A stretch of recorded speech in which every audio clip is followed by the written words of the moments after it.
Guys, hari ini saya mau ambil purak mata guys. Oke, mau tahu apa itu purak mata? Tonton video ini sampai selesai. Ini guys, saya sudah bawa tempat saya simpan purak mata guys. Saya sudah sampai guys. Tuh purak mata.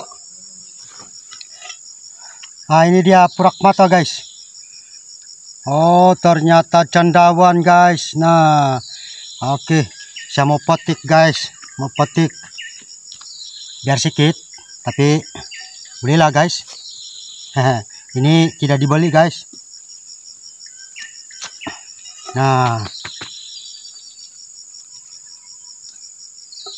biar sedikit seperti ini guys.